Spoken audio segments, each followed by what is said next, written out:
Do subscribe my educational creativity channel at first.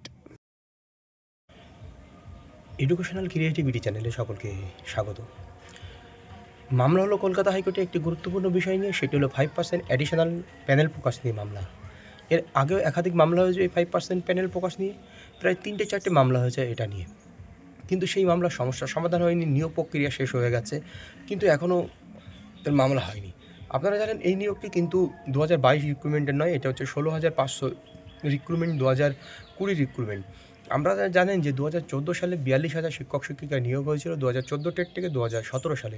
সেই 2014 TET থেকে আবারও নিয়োগ হয়েছিল 2020 সালে, যেখানে বিএড ও ডিএলএড ক্যান্ডিডেটরা যৌথভাবে অংশগ্রহণ করেছিল সেই নিয়োগ প্রক্রিয়ায়। সেই নিয়োগ প্রক্রিয়া হয়ে গেছে, প্রায় 13,500 মতো নিয়োগ হচ্ছে। তার বাকি 3,000 3,500 নিয়ে সুপ্রিম কোর্টে মামলা চলছে, তার নিয়োগও হয়নি। তার মধ্যে 5% অ্যাডিশনাল প্রকাশ না করে 2016 প্রাইমারি রিক্রুটমেন্ট রুলস ব্রেক করেছেন প্রাথমিক শিক্ষা পর্ষদ। এমনই অভিযোগে কিন্তু মামলা হয় কলকাতা হাইকোর্টে। সেই মামলা একাধিকবার খারিজ হয়, আবারও কিন্তু এই মামলা হয়েছে কলকাতা হাইকোর্টে। এখন এই মামলা শুনানি হয়েছে 7ই জানুয়ারি। রিট কপি সহ, কেস স্টার্টার সহ বিস্তারিত আপনাদের কিন্তু আমি দেখাবো এই ভিডিওতে। শেষ পর্যন্ত দেখুন কারা কী জন্য মামলা করবে। এই মামলার সাইনপসিস অব দ্য কেস আপনারা দেখতে পাচ্ছেন। আর তার আগে বলে নিই, এই মামলার মোট 111 জন প্রার্থী পার্টি হয়েছেন। তো এখানে আমরা দেখে নিই যে সাইনপসিসে কী বলছে আর ব্যাপারটা কী হয়েছিল।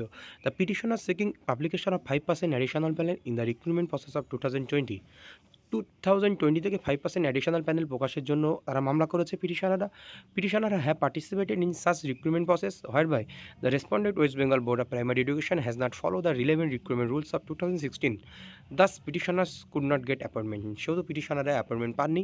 2016 রিক্রুটমেন্ট রুলস অনুযায়ী প্রাথমিক শিক্ষা পর্ষদ 5% প্যানেল প্রকাশ করেননি।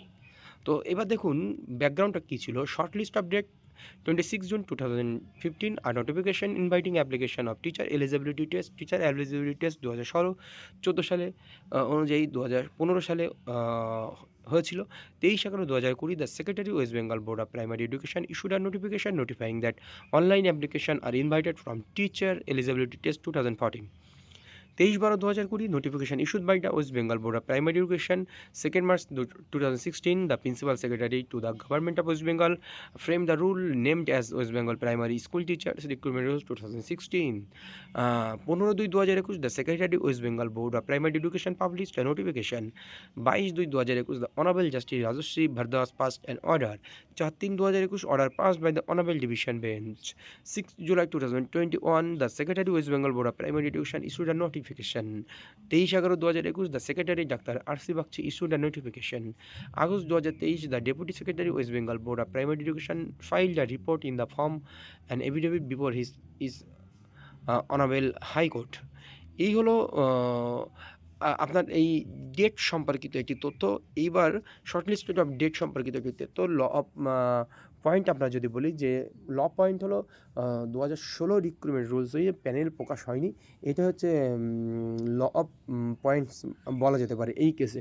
তো এই কেসের হিয়ারিং 7ই জানুয়ারি আপনাদের সঙ্গে আমি শেয়ার করেছি একটু আগেই। তাহলে এই 7ই জানুয়ারি কী হয় হিয়ারিং আমরা জানবো। তার আগে একটি গুরুত্বপূর্ণ তথ্য আপনাদের বলে রাখি। জাস্টিস বিশ্বজিৎ বসু 2014 টেট থেকে যে সমস্ত রিক্রুটমেন্ট হয়েছিল সেই সমস্ত রিক্রুটমেন্টকে ততটা গুরুত্ব দিচ্ছেন না আমরা দেখতে পাচ্ছি, কিন্তু এটি একটি কিন্তু গুরুত্ব দেওয়ার মতো বিষয়, যেখানে 5% অ্যাডিশনাল প্রকাশ হয়নি। সত্যি একটা গুরুত্ব দেওয়ার মতো একটি বিষয়। চলুন আমরা 7ই জানুয়ারি কী হবে সেটা দেখব, তার জন্য অপেক্ষা করছি। আর আমার চ্যানেল নতুন হলে অবশ্যই বেল আইকন প্রেস করে সাবস্ক্রাইব করে দেবেন।